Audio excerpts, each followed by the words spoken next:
Become the light. Be the light. Remember the light. You are the light of the world. How many times do we affirm in unity that we are the light? And how often do we actually remember it throughout our days, throughout the week, throughout our lives as we get busy and we forget to be the light? I'm using today the words of Myrtle Fillmore. And I want to explore with you the sacred truths of being the light. Not metaphorically, not symbolically, but truly and energetically, you are the light.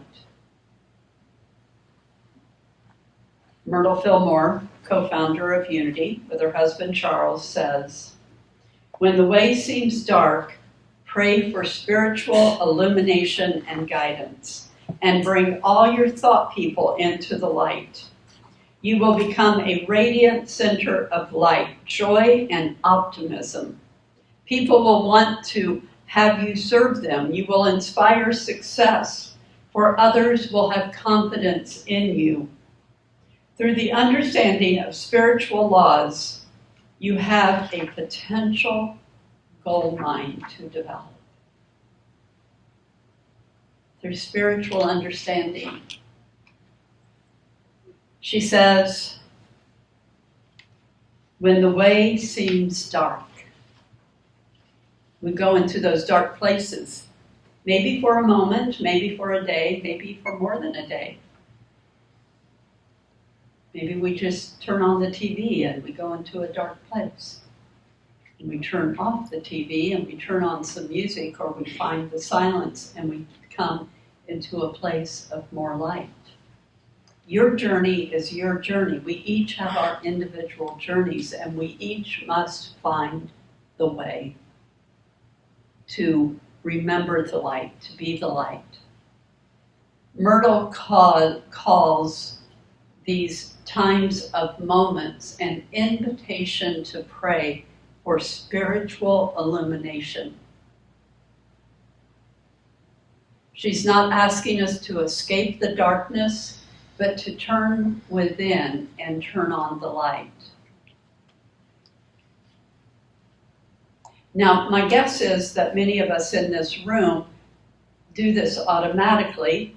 We kind of go on autopilot, and we have grown in our spiritual understanding that we easily do this. And my guess is also that we forget, because we get so caught up into what is going on in the world. We get caught up with our own egoic behavior or whatever it may be. Right? So we're always being called back into the moment where we can see what is going on, to feel the experience of what is going on, and not give it any power. As Don Miguel Ruiz says in the Four Agreements, to not take things personally. And you and I both know how difficult that can be. It's so easy to take things personally when you are the center of, if not the whole universe, for sure your own. And we should be the center of our own universe, but not in an egoic way, but in a light-filled love way, right?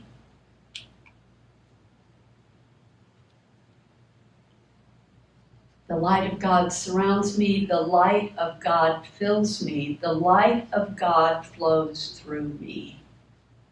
When you come into these dark places, and we remember to stop, then we hopefully immediately go into a place of affirmation. This is just one example. The light of God surrounds me, or I am the light of God that surrounds me. Using your I am in a powerful way. Always pay attention to how you are using your I am. remember that the word of God to Moses was, with the burning bush, I am that I am, we are told. When Moses said, who are you? I am that I am.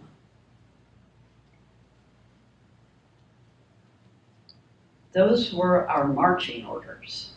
That was our calling to remember. To remember your I am and to hold that I am as sacred. So we pray for a spiritual illumination. We affirm spiritual illumination.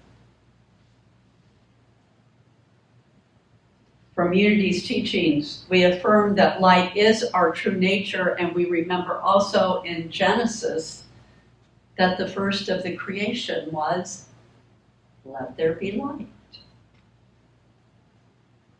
It's all around us. And not only in the Old Testament,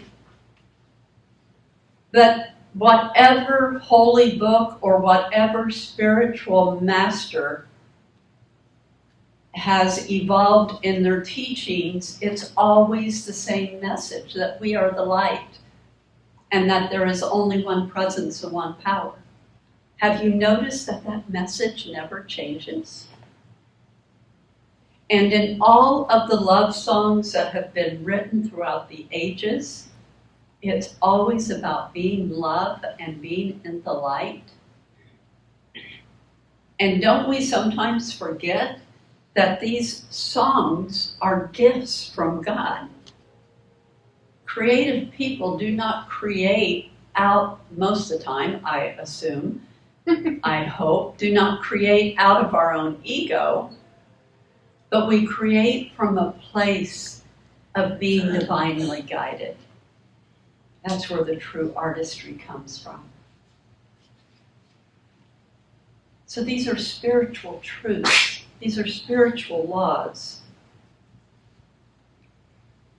Myrtle says, when the outer world appears dark, we turn within to connect to divine mind. And then she talks about the thought people, which is kind of a humorous term. Your thought people. She says, bring all your thought people into the light. Barbara Marx Hubbard said something very similar to this, and I can't give you the exact Barbara quote, but she talks about bringing all of ourselves into the light. Now you know, you're sitting here in this one body, but you've got a lot of different voices in your head, don't you? I was telling Kelly that I did a eulogy for a ministerial school classmate of mine this weekend, and I knew that sitting in the room and also on Zoom, because people were Zooming in from all over the country, I told her I felt like I was in an L&O experience, L&O being licensing and ordination that we would have to go through. I don't know how many times, 80,000 million it felt like, but it wasn't that at all. Probably once a quarter or something. It was 25 years ago. I frankly don't remember. But what I do know is that my thought people were in the back of my head going, oh, I've got colleagues and classmates. It's so fascinating. You know what I'm talking about? When those little voices come up in our head and we start to judge ourselves, it's like, how crazy is that? But it's a reality that happens. And what do we get to do? We just get to pay attention to it and not take it personally and carry on. They are the mental constructs, the habitual thoughts, the inner voices and beliefs we carry, some loving, some fearful. Myrtle is saying, don't leave them in the shadows, don't judge them, and don't ignore them. How many times have you heard me say, feel your feelings? Do not deny that you are having feelings. Deny that that feeling has any power over you. You want to bring them into the light, to recognize them, just as you would with your child. If your child is asking for something, or your dog's dancing around your feet, you've got to pay attention to what the needs are, right? It's the same with you. Pay attention to every aspect of yourself and love it and bring it into the light. And then denials and affirmations. One of the basic cornerstones of spiritual teaching in Unity. We deny the power of limiting thoughts, not as resistance, but as redirection. Then we affirm the truth. Bringing thoughts into the light is like reprogramming your mental environment, and this is where quantum physics begins to resonate with spiritual law, where we can see the two come together. Again, we recognize that something is going on that we don't like, but instead of giving it all of our power, we deny the power. X, Y, or Z has no power over me. I am the light. I am love. I am one with divine source. I am one with God, whatever your words may be. Begin to change that thinking. Quantum light and consciousness.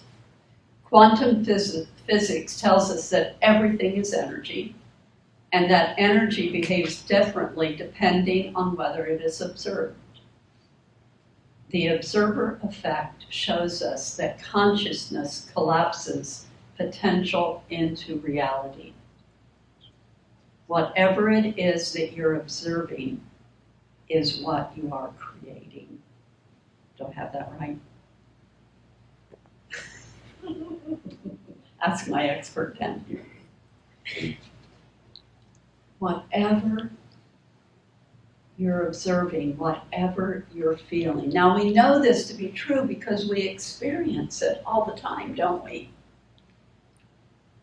If we're complaining and grousing about something, what happens?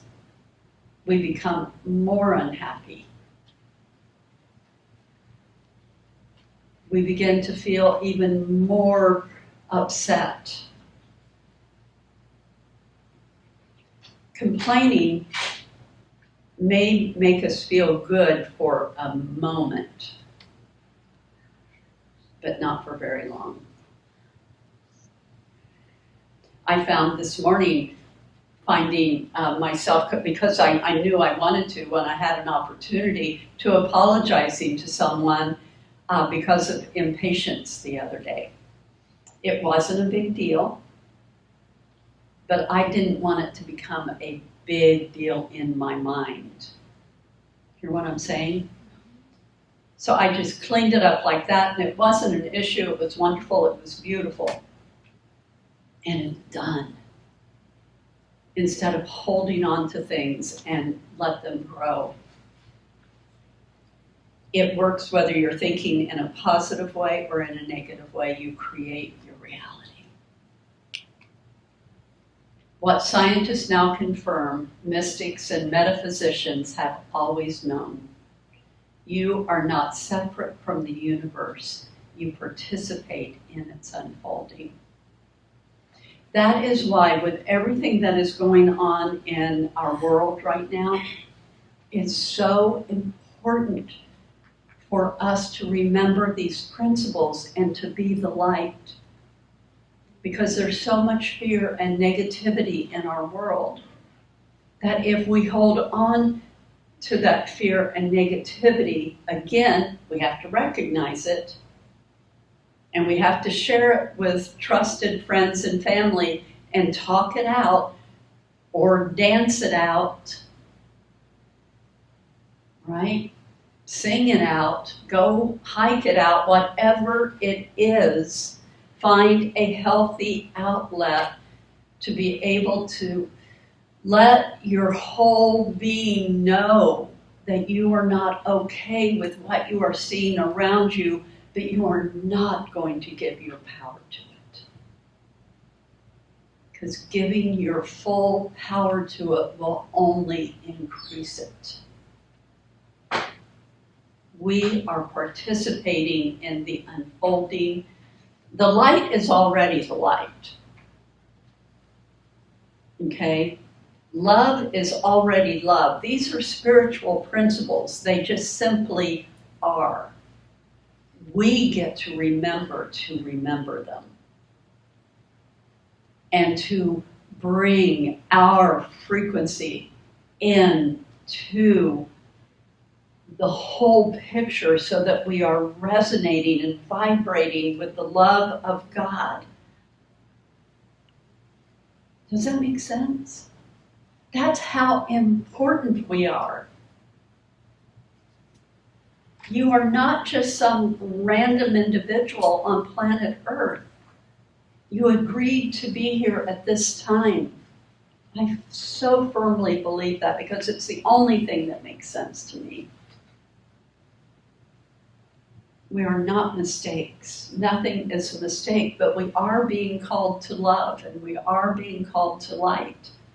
And we are light workers in this room. So we have a responsibility to do that work. When we align our thoughts with truth, we raise our vibration and that light radiates outward. Your consciousness, I love this example. Your consciousness is like a tuning fork. When attuned to divine truth, it sends ripples through the field of potentiality. We are light, literally, we are light. Quantum biology tells us that our cells emit biophotons, particles of light. And these emissions change based on emotional and mental states. I remember years ago when I first read an article about when a patient died in a hospital and they weighed the body and there was a difference by, I don't know, ounces of when the spirit left the body. And then with technology of being able to see the light emanating from a human being. There have been so many examples over the years, and we've made such great progress, and we will continue to make more progress in the ways of science and spirituality. This is who you are. It's who you are. I want you to feel that. You are not random. You are not random. You are a participant in this life journey. So we round this up and out with spiritual law. Spiritual law is your truth and your potential. The law of mind action. Thoughts held in mind produce after their kind. The law of attraction. Like attracts like. Vibrations match vibrations.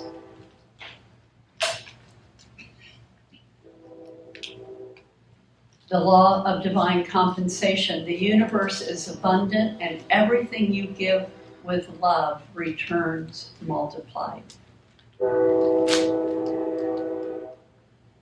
And if that is true, it is also true that everything you give with anger and hatred and fear and scarcity also increases. It depends on where you give your attention. What are you observing? And the law of oneness. There is only one presence and one power. God the good, omnipotent. And so it is.